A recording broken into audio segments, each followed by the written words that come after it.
Welcome back to the channel, y'all. I go by Sandman Jones, at least that is my pen name. I have a video about why that's my pen name and how that connects to break-in, and the reason I bring that up is today we're going to be talking about break-in a little bit.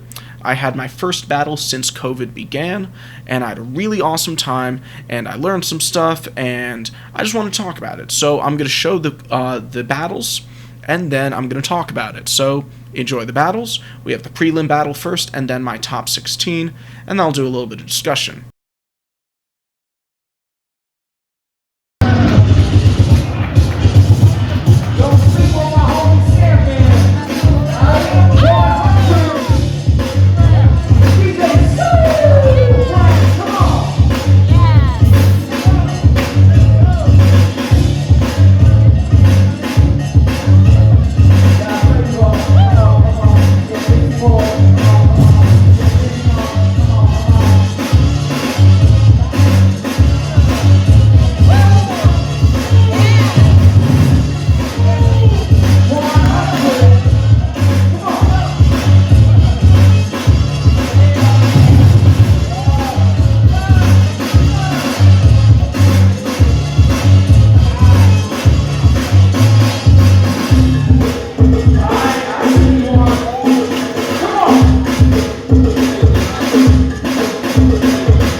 Everything out on stage.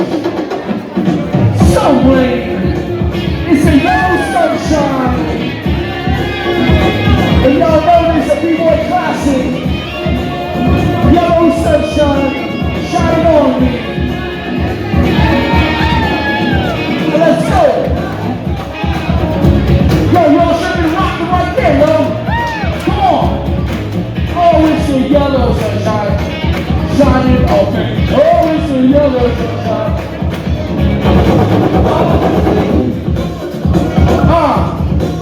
So bright.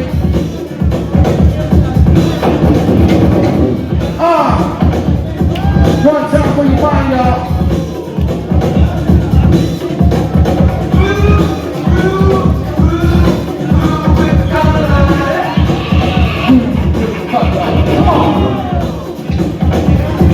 Let's see what you got. Woo! We were Sandman! Yeah!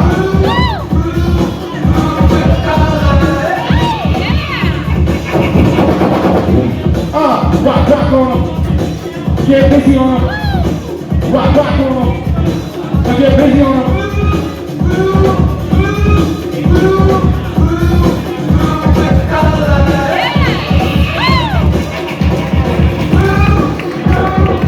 Make noise, y'all. Make noise, yo. Serious business. Serious business. Let's see what the judges think in the count of 3. 1, 2, 3. Yo, J-Rick, right? J-Rick? He's on. Alright, you watched him. Welcome back. On, Sandman Jones is my pen name, but on the dance floor, I go by B-Boy Sandman, and I represent GCOS crew. I love my crew, shout out GCOS. And so yeah, I had 3 goals for this battle. 2 of them were pretty important, 1 was less important, and I achieved all 3. Really, really happy about that. And I learned a lot. Every battle I go to, I always learn a lot, and I always get very humbled by the experience, and I'm just going to talk about that a little bit. So, my first goal was don't get injured, because, when I turned 25, my body was like, hey, you remember all that reckless shit you did as a teenager? Well, fuck you, you're going to have back problems now.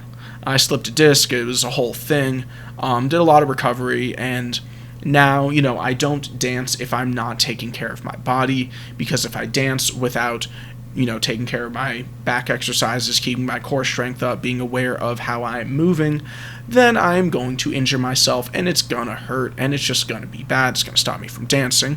So, first goal, don't injure myself. look at me, I didn't injure myself because I've been doing my workouts and I just know I know about how far I can push myself on the floor.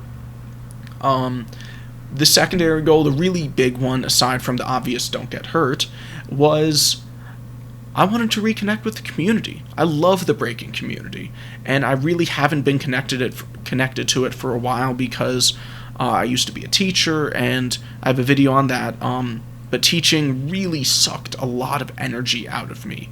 It made it really hard to dedicate time and energy to stuff like working out and dancing and battling and connecting with the community and all these different things because I was just so drained all the time. Now that I'm no longer teaching, as much as I miss my students, I have a lot more time to do different creative things like this YouTube channel, like writing, like dancing. And with all of these things together, I was able to reconnect with the community recently, and this jam was awesome. If you're outside of the breaking community, we call them jams, kind of like how musicians jam together. And it was a really fun jam. This was also my first footwork battle. I've been breaking for 12 years, and footwork is probably the strongest part of my dance, but I've never been in a footwork battle before. I've just never had the opportunity to. And so it was really awesome getting to partake in a footwork battle. I'll talk about the battles in a second. But, I love the breaking community. I love the sense of love and respect that you often find there. The community could pay more respect to the fact that this is a black art form, but that's a separate thing. And honestly, there's some folks out there really fighting that fight. You should follow Freedom Movement if you are not already. They're really focusing on keeping hip-hop in ownership of the culture that it came from and thus keeping it authentic. We don't want it to become unauthentic. We want our culture to stay connected to the roots of hip-hop, which is in black culture. But that's a whole different thing. Not going to get into that now, even though I just spent like 30 seconds talking about it. Whatever. So, aside from that one thing, I really do love the community. I love getting to interact with people in this community and get to build together and just, can go up and introduce myself to any other breaker at the jam. Just like, yo, what's up? I'm B-Boy Sandman. And they'll be like, oh, I'm B-Boy J-Rip or whatever. And, then we get to talk. And so J-Rip was actually the person I battled in the top 16. He beat me, and I have a lot of respect for him. And it was really fun battling him. So yeah, I reconnected with the community. I didn't injure myself. Go me.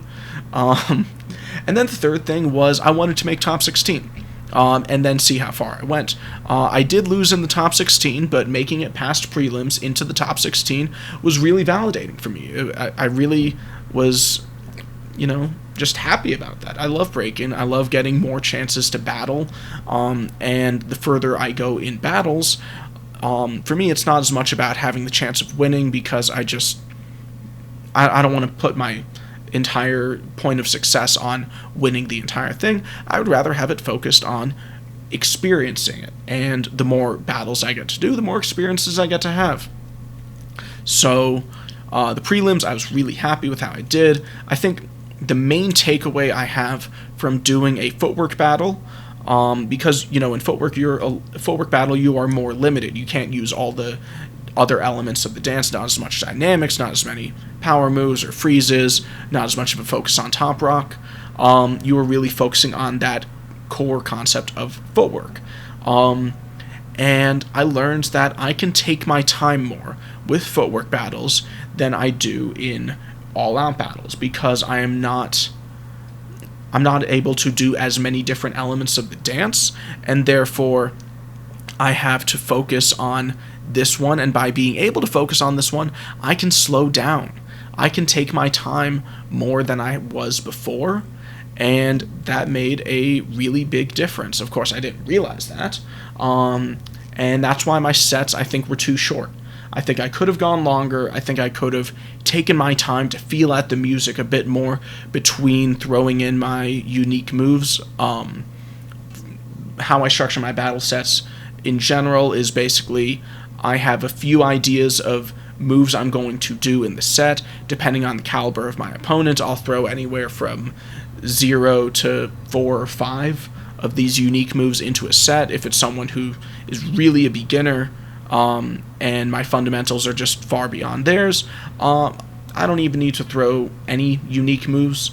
Maybe one, just because it's nice to have that part of the dance in there. But, then if it's someone really like, oh shit, I don't know how I could beat them, I'll throw down 4 or 5 moves. And sometimes that works out well. Sometimes I beat people that I didn't think I could beat, just by like having that strategy. So in these battle sets, I think I did 3-ish unique moves in each set, maybe 4 in some. But honestly, I could have stretched it more. I could have done 4 or 5 moves. I could have taken more time freestyling in between different things, in between these moves, and just kind of slow down a little bit. And so next Footwork battle, that's what I'm going to do. But yeah, let me just talk about the battles a little bit. So prelims, they just kind of, everyone battles, and then the judges pick the top 16 and form a bracket. So the prelims battle, there was no elimination. We both did our thing. We both made it to the top 16. And then in the top 16, I battled J Rip in Portland, Oregon. I actually don't know his crew, but he was a really cool dude. We met shortly before the jam before the battles, because we were stretching in the same area. And I was like, as I said earlier, I was like, hey, what's up? I'm B-Boy Sandman. Nice to meet you.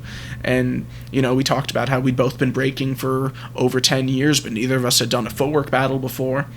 And it was really cool to then get to battle him afterwards and get down together. So in the battle, there is the kind of staring match at the beginning, deciding who was going to go first. And actually, if I could redo the battle, I think I would have gone before him, because I didn't do a great job of responding to his set. That's the main advantage if you go second, is you can take what they did and one-up it. I didn't do a great job of that. I had one move that kind of did that, but I had others I could have done that would have responded better. So I didn't respond to his set that well. And if I had gone first, it wouldn't have mattered as much. If I had gone first, would have been able to set the tone a little bit more. And as you saw, he won via unanimous decision by the judges. I respect the hell out of all the judges. We actually had B-Boy Ken Swift there, who is a legend, a true legend in the breaking community. B-Boy Rule 1, who owns the B-Boy Factory, which is a breaking community center around here. Great dude, really glad I know him. And B-Boy ATN, from Las Vegas, I believe he reps Battleborn, who I've met a few times before, and it was really cool to get to see him and catch up with him a little bit before the battles. And so yeah, they all decided that J-Rip won, and I agreed. So I think one of the reasons I lost, aside from not responding well to his stuff, and aside from my set being a little too short, was that I went into it a little too cocky. Because there were some people there, like B-Boy Hocksky from LA, and B-Boy Ricky Rules, who I think is repping Columbia by way of New Jersey, and some other folks who I saw them doing footwork, and I was like, oh, I don't know how I could beat them. They are fucking nasty. And when I saw J-Rip, I'm like, okay, he's dope, but he is on my level, I'm on his level. This isn't as insurmountable of a battle as some of the others. And because of that, I kind of underestimated him a little bit. He's really, really dope. He had some mad technical footwork. When I looked back, I saw he just had more content in his set, really fit a lot of moves into his set, whereas I only fit a few moves into my set. I think I was a little too timid with that because I assumed I was going to have an easier time in that battle. So this is why I feel that I was very humbled by this experience. Just kind of brought down to like, oh, okay, my footwork's good, but it ain't that dope. I still, it's not like I made it all the way to finals and shit, I lost in the top 16, rightfully so. But I had a great time. I learned a lot. I got to connect with a lot of dope folks. Once again, shout out to J-Rip for winning that. He's a dope person. And a dope B-boy. So I was really glad I got to connect with him and battle and all that stuff. And overall, I had really positive feelings about the battle. It was awesome. I can't wait to go back for more battles. I'm hoping to eventually start doing some traveling for battles. Maybe head out to the West Coast or the East Coast or something like that. There's a lot of big battles in Florida, but with COVID, I don't really want to be going to Florida right now, so that's a whole separate thing. But yeah, anyways, that is more or less my thoughts on my first footwork battle, and my first battle since a lot of things. It was first battle since COVID, first battle since I quit teaching, first battle since I started writing, first battle since I really stepped into this new phase of my life, and it was awesome. I had a great time. So I'll let you all get going, but quick reminder to like and subscribe if you have not already. My channel is very small, but subscribing really helps me out. And, likes, apparently the algorithm really likes it when you hit that like button, the thumbs up. So if you don't mind doing that too, that would also help me out. And then lastly, let me know what you think in the comments below. I love it when this isn't just me talking to a camera, when we actually get to have some interaction and just talk about things. And then you can also make suggestions for what other videos you would like to see. So yeah, like and subscribe. Thank you for stopping by. I appreciate y'all, and I'll catch you in the next one. Peace.